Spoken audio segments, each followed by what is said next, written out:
Hello ಸ್ನೇಹಿತರೆ, ನಾನು doctor Aditya GK, ಉದರ ಶಸ್ತ್ರಚಿಕಿತ್ಸಾ ತಜ್ಞ. ಇವತ್ತು ಗ್ಯಾಸ್ಟ್ರೋ ಇಂಟೆಸ್ಟೈನಲ್ ಸೊಲ್ಯೂಷನ್ ಅನ್ನುವ ಫಲಕದ ಅಡಿಯಲ್ಲಿ ಒಂದು ಮುಖ್ಯವಾದಂತಹ ಕಾರ್ಯವಿಧಾನದ ಬಗ್ಗೆ ಚರ್ಚೆ ಮಾಡಲಿದ್ದೇವೆ. ಇದು ಒಂದು OPD ಬೇಸ್ಡ್, ಅಂದರೆ OPDಯಲ್ಲಿ ಮಾಡುವಂತಹ ಒಂದು ಕಾರ್ಯವಿಧಾನ. ಇದನ್ನು ಎಂಡೋಸ್ಕೋಪಿ ಎಂದು ಕರೆಯುತ್ತೇವೆ. ಎಂಡೋಸ್ಕೋಪಿಯಲ್ಲಿ ಈ ಅಪ್ಪರ್ GI ಎಂಡೋಸ್ಕೋಪಿ ಅಥವಾ ಲೋವರ್ GI ಎಂಡೋಸ್ಕೋಪಿ ಎಂಬ ಎರಡು ಭಾಗಗಳಿದ್ದಾವೆ. ಸೊ ಮೊದಲನೆಯದಾಗಿ ನಾವು ಅಪ್ಪರ್ GI ಎಂಡೋಸ್ಕೋಪಿಯ ಬಗ್ಗೆ ತಿಳಿದುಕೊಳ್ಳೋಣ. ಅಪ್ಪರ್ GI ಎಂಡೋಸ್ಕೋಪಿಯಲ್ಲಿ ಒಂದು ಸಣ್ಣನೆಯಾದಂತಹ ಟ್ಯೂಬ್, ಅದಕ್ಕೆ ಕ್ಯಾಮರಾವನ್ನು ಅಳವಡಿಸಲಾಗಿರುತ್ತದೆ.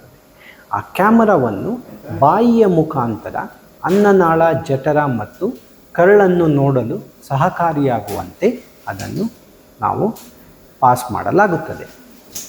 ಈ ಎಂಡೋಸ್ಕೋಪಿಯನ್ನು ಯಾವ ವ್ಯಕ್ತಿಗಳಲ್ಲಿ ಮಾಡತಕ್ಕದ್ದು ಅಂದರೆ, ಯಾರಿಗೆ ತಮ್ಮ ಮೇಲಿನ ಹೊಟ್ಟೆಯ ಭಾಗದಲ್ಲಿ ನೋವು ಕಾಣಿಸಿಕೊಳ್ಳುತ್ತಾ ಇರುತ್ತದೆ, ಅಥವಾ ಯಾವ ವ್ಯಕ್ತಿಯಲ್ಲಿ ಪಿತ್ತ ಮೇಲೆ ಬಂದು ಎದೆ ನೋವು ಅಥವಾ ಮಧ್ಯಭಾಗದ ಎದೆಯಲ್ಲಿ ನೋವು ಕಾಣಿಸಿಕೊಳ್ಳುತ್ತಾ ಇರುತ್ತದೆಯೋ, ಅಥವಾ ಯಾವ ವ್ಯಕ್ತಿಯಲ್ಲಿ ಮಾಡಿರುವಂತಹ ಊಟ ಅಥವಾ ತೆಗೆದುಕೊಂಡ ನೀರು ಪುನಃ ಅವರಿಗೆ ಮರುಕಳಿಸಿ ಬಾಯಿಗೆ ಬರುತ್ತಿರುತ್ತದೆಯೋ, ಅಥವಾ ಯಾರಲ್ಲಿ ವಾಂತಿ ತುಂಬ ಕಾಲ ನಡೀತಾ ಇರುತ್ತದೆಯೋ, ಅಥವಾ ಯಾರಲ್ಲಿ ರಕ್ತ ಕಾಣಿಸಿಕೊಳ್ಳುತ್ತಾ ಇದೆ, ವಾಂತಿಯಲ್ಲಿ ರಕ್ತ ಕಾಣಿಸಿಕೊಳ್ಳುತ್ತಾ ಇದೆಯೋ, ಅಥವಾ ತಾವು ಮಾಡುತ್ತಿರುವಂತಹ ಮಲ ಅಥವಾ ಮೋಷನ್ ಕಪ್ಪು ಬಣ್ಣದಾಗಿ ತಿರುಗುತ್ತಿದೆಯೋ, ಅಥವಾ ಯಾವ ಪೇಷಂಟಿನಲ್ಲಿ ಅಥವಾ ವ್ಯಕ್ತಿಯಲ್ಲಿ ತುಂಬ ಕಾಲ ಹಸಿವು ಇರದೇ ಇರುವುದು, ಅಥವಾ ಅವರಿಗೆ ತಮ್ಮ ತೂಕದಲ್ಲಿ ಕಡಿಮೆಯಾಗುತ್ತಿರುವುದು, ಇವೆಲ್ಲ ಸೂಚನೆಗಳು ಕಂಡಾಗ ಅಪ್ಪರ್ GI ಎಂಡೋಸ್ಕೋಪಿಯನ್ನು ಮಾಡತಕ್ಕದ್ದು. ಅಪ್ಪರ್ GI ಎಂಡೋಸ್ಕೋಪಿ ಇದು ಒಂದು ಹೊರ ರೋಗಿ ವಿಭಾಗದ ಕಾರ್ಯವಿಧಾನ. ಅಲ್ಲಿ ನಾವು ಮಾಡುವಂತಹ ಕಾರ್ಯವಿಧಾನದಲ್ಲಿ ಎಲ್ಲ ವ್ಯಕ್ತಿಗಳು 6 ರಿಂದ 8 ಗಂಟೆಗಳ ಕಾಲ ಖಾಲಿ ಹೊಟ್ಟೆಯಲ್ಲಿ ಇರತಕ್ಕದ್ದು. ಸಾಮಾನ್ಯವಾಗಿ ಈ ಕಾರ್ಯವಿಧಾನವನ್ನು ಬೆಳಗಿನ ಜಾವದಲ್ಲಿ ಮಾಡಲಾಗುತ್ತದೆ. ಬೆಳಗಿನ ಜಾವದಲ್ಲಿ ಮಾಡುವುದಾದರೆ ಮಧ್ಯರಾತ್ರಿ 12 ಗಂಟೆಯಿಂದ ಖಾಲಿ ಹೊಟ್ಟೆಯಲ್ಲಿ ಇರತಕ್ಕದ್ದು. ಈ ಸಮಯದಲ್ಲಿ ಯಾವುದೇ ಆಹಾರ ಅಥವಾ ನೀರನ್ನು ಕೂಡ ಸೇವಿಸುವ ಹಾಗಿಲ್ಲ. ಒಂದು ಪಕ್ಷದಲ್ಲಿ ಅದನ್ನು ತೆಗೆದುಕೊಂಡಲ್ಲಿ ಅದು ಕಾರ್ಯವಿಧಾನದ ಸಮಯದಲ್ಲಿ ವಾಂತಿ ಮಾಡಿಸುವಂತಹ ಒಂದು ಪ್ರೇರಣೆಯನ್ನು ಕೊಡಬಹುದು. ಹಾಗಾಗಿ ಈ 6 ರಿಂದ 8 ಗಂಟೆಗಳ ಕಾಲ ಯಾವುದೇ ಆಹಾರ ಅಥವಾ ನೀರನ್ನು ಸೇವಿಸುವ ಹಾಗಿಲ್ಲ. ಈ 6 ರಿಂದ 8 ಗಂಟೆಗಳ ಖಾಲಿ ಹೊಟ್ಟೆಯ ಸಂದರ್ಭದಲ್ಲಿ ಯಾವುದೇ ಔಷಧಿಯನ್ನು ಕೂಡ ಸೇವಿಸುವ ಹಾಗಿಲ್ಲ. ಹೀಗೆ ಮಾಡಿದ್ದಲ್ಲಿ ನಾವು ಹಾಕಿರುವ ಕ್ಯಾಮರಾ ಮುಖಾಂತರ ಯಾವುದೇ ಒಂದು ಜಾಗವನ್ನು ಸರಿಯಾಗಿ ವೀಕ್ಷಿಸಲು ಆಗುವುದಿಲ್ಲ. ಈ ಕಾರ್ಯವಿಧಾನದ ಸಂದರ್ಭದಲ್ಲಿ ತಮ್ಮ ಕುಟುಂಬದ ಒಬ್ಬ ಸದಸ್ಯ ಅಥವಾ ಸ್ನೇಹಿತ ಅಥವಾ ಸ್ನೇಹಿತೆಯನ್ನು ಕರೆದುಕೊಂಡು ಬರತಕ್ಕದ್ದು.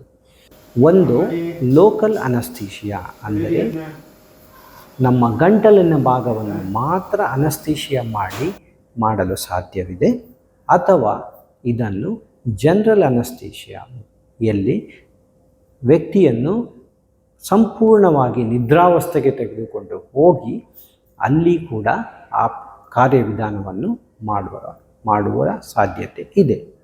ಸೊ ಇದು ವ್ಯಕ್ತಿಗತವಾದದ್ದು.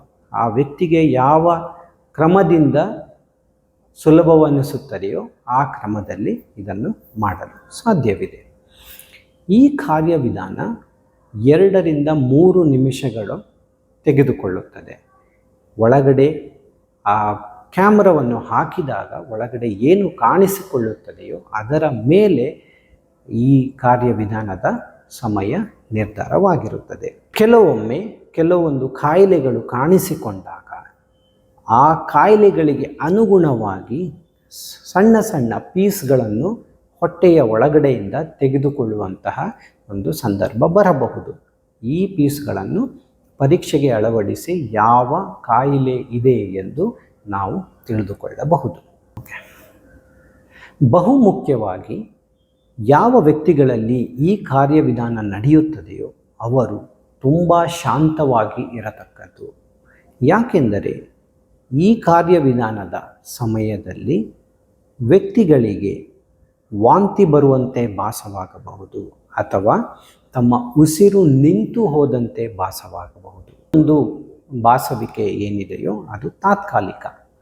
ಟ್ಯೂಬ್ ಒಂದು ಒಳಗಡೆ ಹೋದ ನಂತರ ಈ ಎಲ್ಲ ವಾಂತಿ ಬರುವಂಥದ್ದು ಅಥವಾ ಉಸಿರು ನಿಂತ ಹಾಗೆ ಆಗುವಂಥದ್ದು ಎಲ್ಲವೂ ನಿಂತು ಹೋಗುತ್ತದೆ. ಸೊ ಹಾಗಾಗಿ ವ್ಯಕ್ತಿಗಳು ಯಾವುದೇ ಆತಂಕಕ್ಕೆ ಒಳಗಾಗದೆ ಶಾಂತವಾದ ರೀತಿಯಲ್ಲಿ ಈ ಕಾರ್ಯವಿಧಾನವನ್ನು ಮಾಡಿಸಿಕೊಳ್ಳತಕ್ಕದ್ದು. ಕಾರ್ಯವಿಧಾನ ಒಂದು ವೇಳೆ ಲೋಕಲ್ ಅನಸ್ಥೀಷಿಯಾದಲ್ಲಿ ನಡೆದಾಗ ವ್ಯಕ್ತಿಗಳು 10 ರಿಂದ 15 ನಿಮಿಷಗಳ ನಂತರ ಅವರಿಗೆ ಬೇಕಾದ ತಿಂಡಿ ತಿನಿಸುಗಳನ್ನು ಅಥವಾ ದ್ರವ್ಯಗಳನ್ನು ಸೇವಿಸಲು ಸಾಧ್ಯವಿದೆ. ಒಂದು 10 ನಿಮಿಷದಲ್ಲಿ ಈ ಕಾರ್ಯವಿಧಾನದ ರಿಪೋರ್ಟ್ ರೆಡಿಯಾಗುತ್ತದೆ. ಆ ರಿಪೋರ್ಟನ್ನು ತೆಗೆದುಕೊಂಡು ನಿಮ್ಮ ಡಾಕ್ಟರ್ನ ಬಳಿ ಹೋಗಿ ಅದಕ್ಕೆ ಬೇಕಾದ ಔಷಧಿಗಳನ್ನು ಪಡೆದು ಆ ಕಾಯಿಲೆಯಿಂದ ನೀವು ಮುಕ್ತರಾಗಬಹುದು. ಸೊ ಹಾಗಾಗಿ ಈ ವಿಡಿಯೋದಲ್ಲಿ ಹೇಳಿರುವಂತಹ ಅಂಶಗಳನ್ನು ನೀವು ತಿಳಿದು ನಿಮ್ಮವರಿಗೂ ತಿಳಿಸಿ, ಯಾರಿಗೆ ಈ ಕಾರ್ಯವಿಧಾನವನ್ನು ಅಡ್ವೈಸ್ ಮಾಡಿದಾರೋ ಅವರು ಯಾವುದೇ ಶಂಕೆ ಇಲ್ಲದೆ ಬಂದು ಮಾಡಿಸಿಕೊಳ್ಳುವಂತೆ ಮಾಡುವುದು ನಿಮ್ಮ ಜವಾಬ್ದಾರಿ. ನಮಸ್ಕಾರ.